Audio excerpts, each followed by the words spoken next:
April 1917 marked the end of America's neutrality as they entered World War I. Wilson, after years of refusing to enter, did. I will argue that the US entry was driven mainly by economic factors, but with political and social factors contributing in both the short and long term. Economics was important for America's entry into the war, in both the short and the long term. In the short term, America had loaned the Allies billions. The House of Morgan alone had lent $2.3 billion to Great Britain. This meant that an Allied defeat would massively influence and damage America's economy for years to come. Once America saw the need to enter, they did, otherwise risking their own economy. This therefore makes economics the priority for American entrance into World War I, because if the Allies had lost, then the massive amounts of money would have been lost and America's economy would have been thrown into turmoil. President Wilson knew that if the Allies lost, then America would have been in major trouble, so therefore would have had no other choice but to enter the war. Also, the economy can be seen as a priority in the short term because of its influence over America. Due to the profitability of newly acquired markets, the American economy was more important than ever. Therefore, the American people, more than ever, were influenced by money more than perhaps its original ideas of isolationism. Because of this, the economy influenced US government's foreign policy and ultimately drew the US into the war because of the influence of Wall Street was far greater than of America's long old policies like isolationism.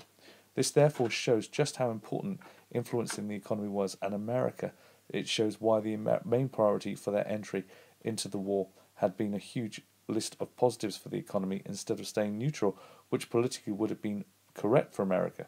The influence of the economy was clearly greater than that of political ideas.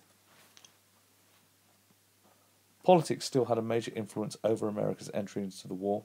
In the short term, events like the discovery of the Zimmerman telegram were seen as a direct threat to America and would have influenced politicians and American people's opinions. However, in the long term, I believe that economics is still the main priority for politicians, as the risk of America's banking system collapsing was much greater than any threat America knew would likely be to deal with quickly, whereas a massive loss in the economy would take decades to rebuild.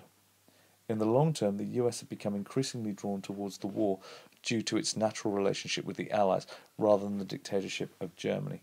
Victory was not wanted under any circumstances by the Americans, and so in 1917 they said that they would join the war to preserve democracy there. Ultimately, it was the long-term consequences to America's economy that was more important. Politically, Americans wanted to stay as an isolationist country, but to President Wilson, he realized that the consequences of the economy of the Allies lost, and this eventually was the main reason for entry into the war. America just wanted their economy to be prosperous. They did not want friends as such, or care about the social side as much. In the long term, socially, people were drawn to stay out of the war. The American people wanted to remain isolated from the world and its issues in order to relate to their founding fathers' desires. Along with this, in the short term, Wilson did not want to risk the implosion of the melting pot of the socially diverse America.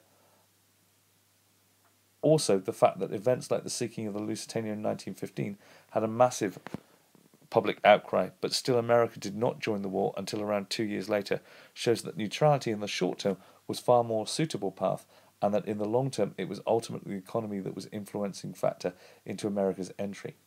No matter what happened socially, neutrality was always the more rewarding path. But if anything was to harm the American economy, then action had to take place, and this can be seen in both the short and long term.